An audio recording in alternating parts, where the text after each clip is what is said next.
ಎಲ್ಲರಿಗೂ ನಮಸ್ಕಾರ. ಇವತ್ತಿನ ಸತ್ಸಂಗಕ್ಕೆ ಎಲ್ಲರಿಗೂ ಹಾರ್ದಿಕ ಸ್ವಾಗತ. ಇವತ್ತು ನಾವು ಅಷ್ಟಲಕ್ಷ್ಮಿಯರಲ್ಲಿ ವಿದ್ಯಾಲಕ್ಷ್ಮಿ ಎಂಬ ರೂಪದ ಬಗ್ಗೆ ತಿಳ್ಕೊಂಡು ಭಕ್ತಿಯನ್ನ ಹೆಚ್ಚಿಸ್ಕೊಳ್ಳಕ್ಕೆ ಪ್ರಯತ್ನ ಮಾಡೋರಿದ್ದೀವಿ. ಶ್ರೀ ಮಹಾಲಕ್ಷ್ಮೀ ದೇವ್ಯೈ ನಮಃ. ನಿತ್ಯದಂತೆ ನಾವು ಇದಕ್ಕೆ ಆಧಾರ ನಮ್ಮ ಮಾಹಿತಿಗೆ ಅಂದರೆ ಶ್ರೀಮತಿ ಪ್ರಭಾ ಸೇನೇಶ್ ಅವರು ಹೇಳಿರುವ ಮಾಹಿತಿ.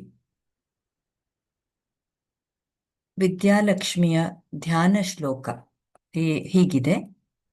ವಿದ್ಯಾಲಕ್ಷ್ಮಿರ್ವಿಭಾತ್ವಗ್ರೇ ವೀತಪೃಷ್ಠಾಸನಸ್ಥಿತಾ ವಿದ್ವತ್ಕುಲಶಿರೋಲಾಲ್ಯ ವಿಭೂಷಿತ ವಿಭೂಷಣ. ಈ ದೇವಿಗೆ ನಾವು ಈ ಚಿತ್ರದಲ್ಲಿ ಕಾಣೋ ಹಾಗೆ ಒಂದು ಗಂಭೀರವಾದ ರೂಪ ಇದೆ. ಮತ್ತೆ ಈ ದೇವಿ ಒಂದು ಧ್ಯಾನಾವಸ್ಥೆಯಲ್ಲಿ ಇರ್ತಾಳೆ. ಅದಲ್ಲದೆ ಅವಳು ಬಹಳಷ್ಟು ಆಭರಣಗಳನ್ನ ಧರಿಸಿರ್ತಾರೆ. ಈ ಆಭರಣಗಳು ಯಾವುವು? ಅವಳ ಆಭರಣಗಳನ್ನೇ ಸದ್ಬುದ್ಧಿ ಮತ್ತೆ ಸದ್ವಿದ್ಯೆ. ಜ್ಞಾನಿ ಹಾಗೂ ಬುದ್ಧಿವಂತ ಜನರು ವಿದ್ಯಾಲಕ್ಷ್ಮಿಯ ಬಗ್ಗೆ ಹಾಡು ಹೊಗಳಿ ಅವಳನ್ನ ಪ್ರಶಂಸಿಸ್ತಾರೆ. ವಿದ್ಯಾಲಕ್ಷ್ಮಿಯನ್ನ ಆರಾಧನೆ ಮಾಡಿದಾಗ ನಮಗೆ ಎಲ್ಲ ಜ್ಞಾನ, ಎಲ್ಲ ಕಲೆಗಳ ಜ್ಞಾನ ಕೂಡ ನಮಗೆ ಸಿಗುತ್ತೆ. ಶಾಲೆಗೆ ಹೋಗುವಂಥವರು, ಓದ್ತಾ ಇರೋರು, ಮಕ್ಕಳು ಎಲ್ಲರೂ ಕೂಡ ಈ ದೇವಿಯನ್ನು ಪ್ರತಿದಿನ ಆರಾಧಿಸಬೇಕು. ಮತ್ತೆ ಪ್ರತಿದಿನ ಈ ಶ್ಲೋಕವನ್ನ ಹೇಳ್ಕೊಳ್ಬೇಕು. ಹಾಗೆ ಮಾಡೋದ್ರಿಂದ ಅವರು ಅಭ್ಯಾಸ ಮಾಡೋದು ಅಂದ್ರೆ ಓದೋದು ಕ್ಷಮತೆಯನ್ನ ಹೆಚ್ಚಿಸ್ಕೊಳ್ಬಹುದು. ಮತ್ತೆ ಅವ್ರೇನು ಓದಿರ್ತಾರೆ ಅದನ್ನ ಗ್ರಹಿಸಿ ಮನಸ್ಸಲ್ಲಿ ಇಟ್ಕೊಳ್ಳೋಕ್ಕೆ ಕೂಡ ಅವರಿಗೆ ಸಹಾಯ ಆಗುತ್ತೆ. ಶ್ರೀಲಕ್ಷ್ಮಿ ಅಷ್ಟೋತ್ತರ ಶತನಾಮಾವಳಿಯಲ್ಲಿ ಈ ದೇವಿಗೆ ಸಂಬಂಧಪಟ್ಟಂತೆ 2 ಹೆಸರುಗಳಿಗಿದೆ. ಒಂದು ಅಂದ್ರೆ ವಿದ್ಯಾ, ಇನ್ನೊಂದು ಬುದ್ಧಿ. ಬುದ್ಧಿ, ಸದ್ಬುದ್ಧಿ, ಸದ್ವಿದ್ಯೆ, ವಿದ್ಯಾಲಕ್ಷ್ಮಿಯ ಕಟಾಕ್ಷ ಹೇಗೆ ನಮಗೆ ಜೀವನದಲ್ಲಿ ಸಹಾಯ ಆಗುತ್ತೆ, ಅದರಿಂದ ನಮ್ಮಲ್ಲಿ ಹೇಗೆ ಬದಲಾವಣೆ ಆಗುತ್ತೆ, ಅದನ್ನು ನಾವು ಮಹಾಭಾರತದಿಂದ ಒಂದು ಪ್ರಸಂಗದಿಂದ ತಿಳ್ಕೊಳ್ಳೋಣ. ಇದು ಪಾಂಡವರ ವನವಾಸ ಮುಗಿಯೋ ಕಾಲ ಬಂದಿತ್ತು, ಹತ್ರ ಬಂದಿದ್ದಾಗ. ಆವಾಗ ಒಂದು ದಿನ ಎಲ್ಲರಿಗೂ ಬಹಳ ಬಾಯಾರಿಕೆ ಆಗ್ತಾ ಇತ್ತು. ಎಲ್ಲರಿಗೂ ನೀರು ಬೇಕು ಕುಡಿಯೋಕ್ಕೆ ಅಂತ ಅನಿಸ್ತು.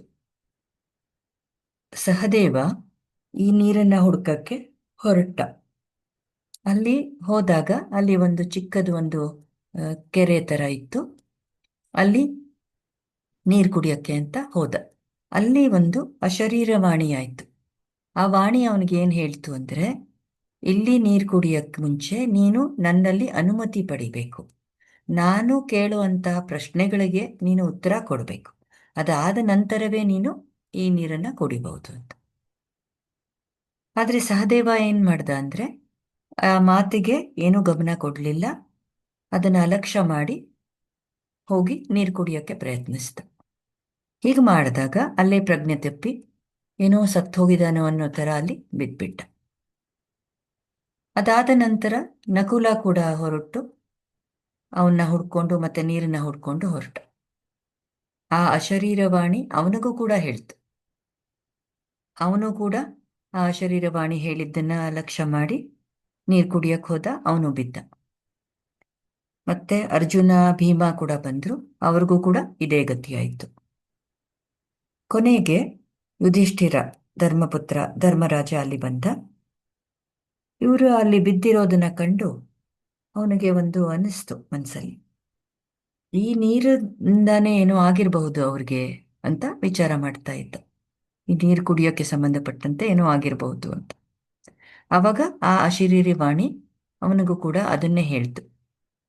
ಅಂದ್ರೆ ನೀನು ನಾ ಕೇಳೋ ಎಲ್ಲ ಪ್ರಶ್ನೆಗಳಿಗೂ ಉತ್ತರ ಕೊಡಬೇಕು, ನನ್ನ ಅನುಮತಿ ಪಡಿಬೇಕು, ಆಮೇಲೆ ನೀರನ್ನ ಕುಡಿಬಹುದು ಅಂತ.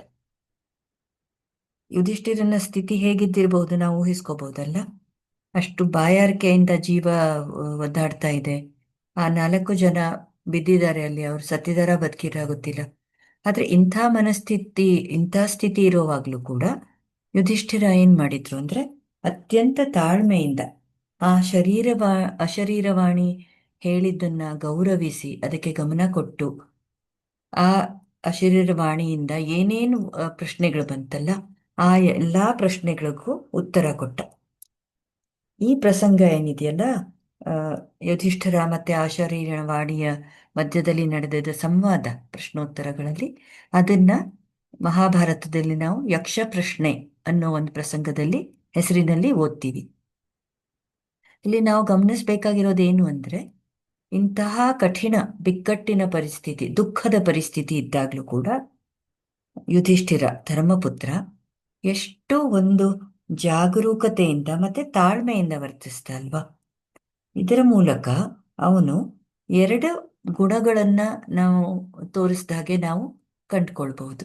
ಒಂದು ಅಂದ್ರೆ ಮನೀಷ, ಅಂದ್ರೆ ವಿಶ್ಲೇಷಣೆ ಮಾಡುವಂತಹ ಕ್ಷಮತೆ, ಮತ್ತೆ ಮೇಧ ಅಂದ್ರೆ ಆ ಸಮಯದಲ್ಲಿ ಅಲ್ಲೇ ಇರೋದು ಅಂತ ಹೇಳ್ತೀವಲ್ಲ, ಪ್ರೆಸೆನ್ಸ್ ಆಫ್ ಮೈಂಡ್ ಅಂತ ಹೇಳ್ತೀವಲ್ಲ, ಆ ಥರ.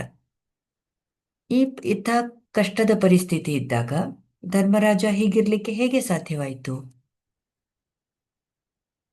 ಯಾವಾಗ ಪಾಂಡವರು ವನವಾಸಕ್ಕೆ ಹೊರಟಿದ್ರಲ್ಲ, ಆವಾಗ ಅವರ ತಾಯಿ ಕುಂತಿ ಯುಧಿಷ್ಠಿರನಿಗೆ ಒಂದು ಆಶೀರ್ವಾದ ಕೊಟ್ಟಿದ್ರು.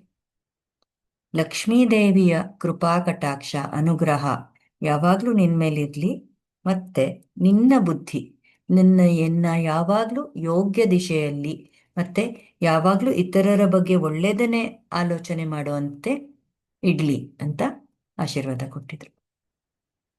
ತಾಯಿಯ ಈ ಆಶೀರ್ವಾದದಿಂದಲೇ ಯುಧಿಷ್ಠಿರನಿಗೆ ಇಂತಹ ಗುಣ ಬಂತು. ಮತ್ತೆ ಈ ಪ್ರಸಂಗದಲ್ಲಿ ಅವನು ಹಾಗೆ ಸ್ಥಿರವಾಗಿ ತಾಳ್ಮೆಯಿಂದ ವರ್ತಿಸ್ಲಿಕ್ಕೆ ಸಾಧ್ಯ ಆಯಿತು.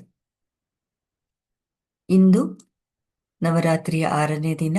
ನಾವೆಲ್ಲರೂ ವಿದ್ಯಾಲಕ್ಷ್ಮಿ ಮಾತೆಗೆ ಕೃತಜ್ಞತೆ ಅರ್ಪಿಸೋಣ, ಮತ್ತೆ ಅವಳ ಧ್ಯಾನ ಮಾಡಿ ನಮ್ಮಲ್ಲೂ ಕೂಡ ಸದ್ಬುದ್ಧಿ ಯಾವಾಗಲೂ ಎಲ್ಲ ಪರಿಸ್ಥಿತಿಗಳಲ್ಲೂ ಇರಲಿ ಅಂತ ಅವಳಲ್ಲಿ ಪ್ರಾರ್ಥಿಸೋಣ. ಎಲ್ಲರಿಗೂ ಕೃತಜ್ಞತೆ, ಎಲ್ಲರಿಗೂ ನಮಸ್ಕಾರ.